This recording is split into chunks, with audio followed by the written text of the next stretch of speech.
Hello everyone, welcome to my YouTube channel. तो लेकर आ गई हूँ मैं my classmate from far far away का 23 एपिसोड।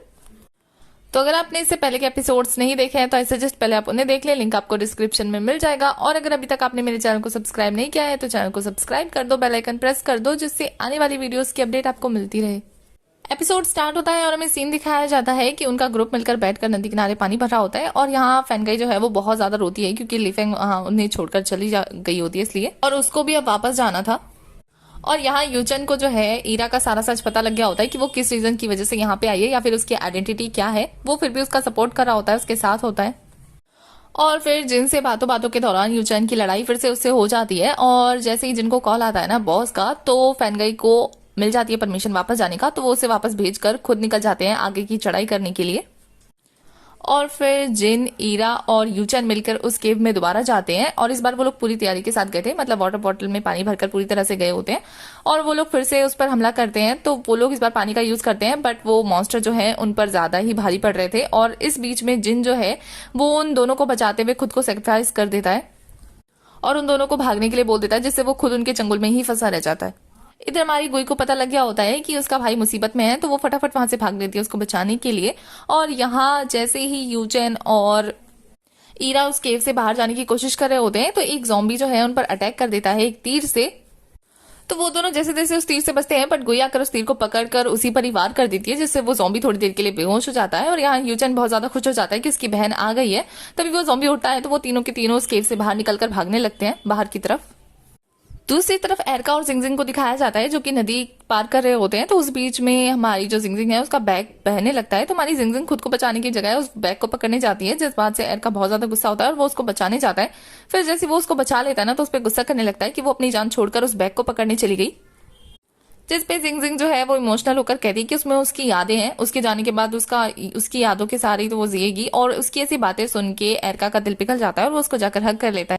दूसरी तरफ केव से बाहर आने के बाद यूचन जो है वो गुई को गले लगा लेता है क्योंकि उसकी बहन उसके सामने सही सलामत वापस आ गई है यहाँ ऐसे खतरे भरे माहौल के बीच में। तो वो उसे कहता है कि अब हम यहाँ नहीं रुकेंगे, यहाँ बहुत ज्यादा खतरा है, अब हम वापस चलेंगे। पर हमारी गुई को ये भरोसा होता है कि ये हालन भी उसके पास आ जाएगा और उसे उन जॉम्बीज के पास जाना होगा क्योंकि उसे वो पत्थर चाहिए अपने प्लेनेट वापस जाने के लिए। बट यहाँ यूचन जो है उसे मना करता है कि उसे ऐसी हालत में वहां नहीं जाना चाहिए, वो उनसे नहीं जीत सकती है, तो बेहतर रहेगा कि वो लोग घर वापस चले।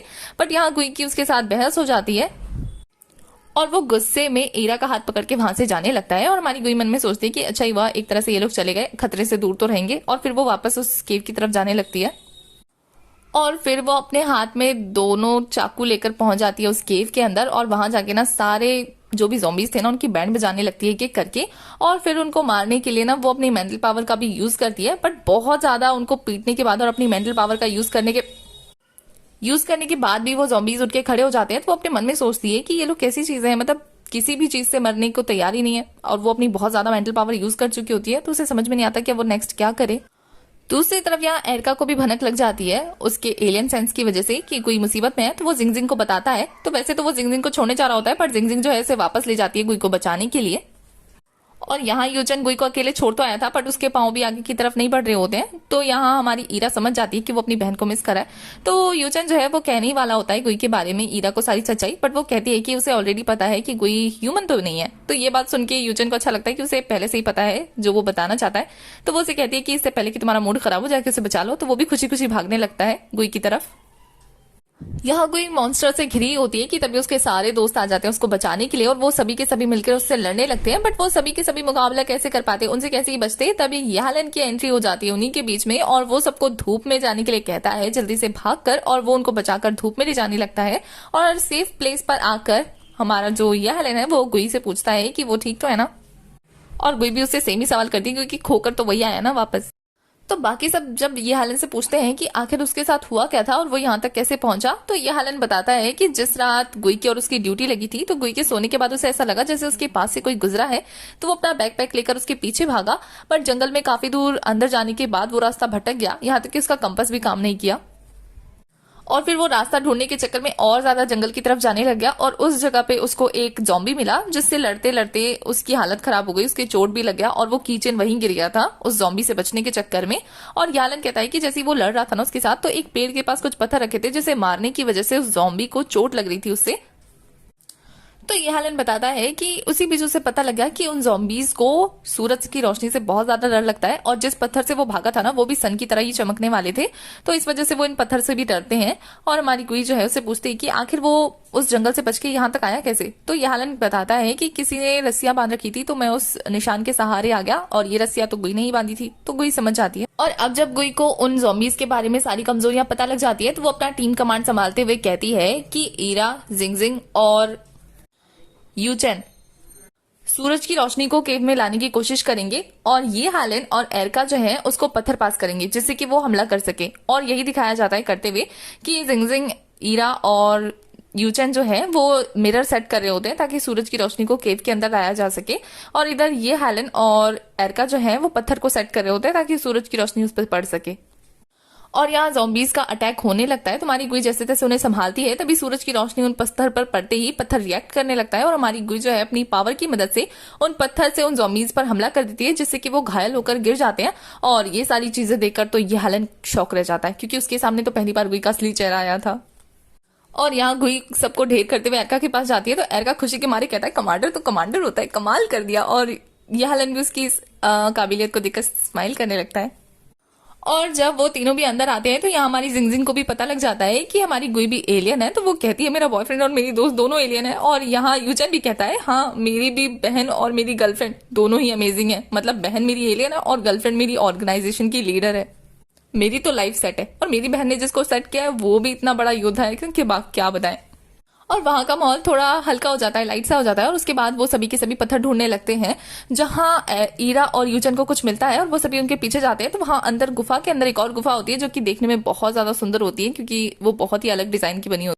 यहाँ दूसरी तरफ ये हालन के डैड को दिखाया जाता है जो कि अपनी पूरी की पूरी पलटन लेकर आ रहे होते हैं, और उनके साथ लीफेंग भी होती है। तो फैनगाई जब उन्हें देखती है तो उसे लीफेंग दिखती है, तो वो उन्हें कहती है कि आपने उसको क्यों पकड़ रखा है। तो वो बताते हैं कि वो रास्ता दिखाने के लिए। तो यहाँ जो फैनगाई है वो उसे छोड़ने के लिए कहती है लीफेंग को कि वो उसे आगे का रास्ता दिखा देगी, और इस वजह से लीफेंग जो है वो बच जाती है और फैनगाई उनके साथ आगे चलने लगती है। और यहाँ गुफा के अंदर जब वो लोग पत्थर ढूंढने लगते हैं ना तो हमारी जिंगजिंग तो मस्ती करी होती है, एरका उसे संभाल रहा होता है, और यहाँ हमारे ये हालन और गुई जो है वो क्लोज आ जाते हैं, एक दूसरे को अपनी फीलिंग्स एक्सप्रेस कर देते हैं, जिस वजह से उनके बीच में एक रोमांटिक सा सीन बन जाता है और वो दोनों एक दूसरे को किस कर देते हैं। और जब बाकी सब उन्हें देखते हैं ना तो शर्माने लगते हैं बेचारे, ऐसा पहली बार हो रहा था उनके सामने। दूसरी तरफ ये हालन के डैड को दिखाया जाता है जो कि आगे बढ़ रहे होते हैं, और यहाँ फैनगाई जो है उन्हें उन मॉन्स्टर के बारे में भी बता देती है कि अंदर केव में मॉन्स्टर है। और ये सुन के तो ये हालन के डैड गुस्सा होते हैं उस प्रोफेसर पे और कहते हैं कि तुमने पहले तो नहीं बताया था, मेरा बेटा भी खतरे में है। जिस पे प्रोफेसर कहते हैं कि ये सभी मेरे एक्सपेरिमेंट का नतीजा है, जब भी मैंने एक्सपेरिमेंट किया था और वो एक्सपेरिमेंट फेल हुआ था तो मैंने उन लोगों को यहाँ शिफ्ट करा दिया था, जिस वजह से उन्होंने बाकी लोगों को भी इन्फेक्ट कर दिया। और ये बात सुन के तो यारन के डैड को बहुत गुस्सा आता है, वो अपने बच्चे की सेफ्टी के लिए थोड़ा सा वरीड होते हैं। तो प्रोफेसर उसे समझाता है कि अभी हमारे लिए सबसे ज्यादा जरूरी उस स्टोन को ढूंढना है, सबसे पहले उससे निपट लेते हैं, बाद में बाकी सारी चीजें करेंगे। और फिर वो आगे बढ़ने लगता है और ये हालन के डैड भी मजबूरी में उसके पीछे जाने लगता है। उसके बाद हमें केव का सीन दिखाया जाता है जहाँ जिंगजिंग नहीं होती है। तो एरका जो है वो गुई को कहता है कि जिंगजिंग की ना याददाश्त मिटा देना। उसे पता है कि वो सेल्फिश बन रहा है, बट उसके जाने के बाद जिंगजिंग उसे मिस ना करे, यही उसके लिए बेहतर रहेगा। तो उनकी बातों से, उनकी कन्वर्सेशन के तो थॉट प्रोसेस से यहाँ हमारी यहलन को पुरानी बातें याद आती हैं कि जब जब गुई ने उसे अपने बारे में, अपनी आइडेंटिटी के बारे में हिंट दिया था, वो सारी चीजें करिया जोड़कर वो समझ जाता है कि हाँ गुई ने उसे पहले से बता रखा था कि वो एक एलियन है, बट वही स्टूपिड था जो समझ नहीं पाया। और यहाँ सब लोग डिसाइड करते हैं कि वो ग्रुप में बटकर अब एक दूसरे के लिए पहरा देंगे और आराम करेंगे। यहाँ जिंगजिंग और एरका एक दूसरे के क्लोज बैठे होते हैं क्योंकि अब कब एरका चला जाए और कब जिंगजिंग उसे मिस करे क्या पता। और दूसरी तरफ ये हालन और गुई भी बैठे होते हैं। तो ये हालन गुई से पूछता है कि वो उस स्टोन को क्यों ढूंढ रही है। तो गुई से कहती है कि वो अपने घर जा सकती है, उससे एक स्टार गेट खुलेगा जिससे वो वहां से जा पाएगी अपने दुनिया में। तो ये हालन कहता है कि उसके डैड भी उस पत्थर के पीछे हाथ धो के पड़े हैं, तो उसे डर है कि कहीं उसके डैड उसे जाने से रोक ना ले। और फिर वो गुई को बड़े प्यार से कहता है कि वो जिंगजिंग की याददाश्त मिटा सकती है, वो जानता है कि वो याददाश्त मिटा सकती है, बट वो यहालन की याददाश्त ना मिटाए क्योंकि वो खुश है ये जानकर कि वो गुई जैसी लड़की से पहले नफरत करता था लेकिन अब प्यार करने लगा धीरे धीरे, और वो ये मेमोरी खोना नहीं चाहता। तो इस बात पे गुई भी इमोशनल हो जाती है और वो दोनों एक दूसरे के क्लोज होते हैं। तभी जिंगजिंग की आंख लग जाती है तो एरका ना इसी मौके पे गुई के पास आ जाता है और वो यहालन से थोड़ी सी प्राइवेसी मांगता है गुई के साथ बात करने के लिए। तो यहालन उसे गुई के साथ छोड़कर बाहर चला जाता है। तो एरका गुई से कहता है कि उसने ये बात सीरियसली कही थी कि वो जिंगजिंग की याददाश्त मिटा दे। तो एरका जब गुई से बात कर रहा होता है तो उतने में जिंगजिंग की आंख खुल जाती है और वो आकर ये सारी बातें सुन लेती है और वो गुई से लड़ाई करने लगती है कि वो इसकी याददाश्त ना मिटाए, वो नहीं चाहती कि ऐसा कुछ हो। बट इसी बात के दौरान वो बेहोश हो जाती है और मौका पाकर गुई जो है उसकी याददाश्त मिटा देती है क्योंकि वो अपनी फ्रेंड को हर्ट नहीं करना चाहती और वो दोनों ही बहुत ज्यादा इमोशनल होते हैं ऐसे करके। और इसी के साथ हमारा एपिसोड यहीं खत्म हो जाता है। तो एपिसोड 23 की एक्सप्लेनेशन होती है खत्म। आगे की कहानी के लिए आपको नेक्स्ट एपिसोड तक वेट करना है और नेक्स्ट एपिसोड इसका लास्ट एपिसोड होगा। आई एम श्योर आप इसे मिस करोगे। तो नेक्स्ट एपिसोड का वेट करिए, तब तक के लिए बाय।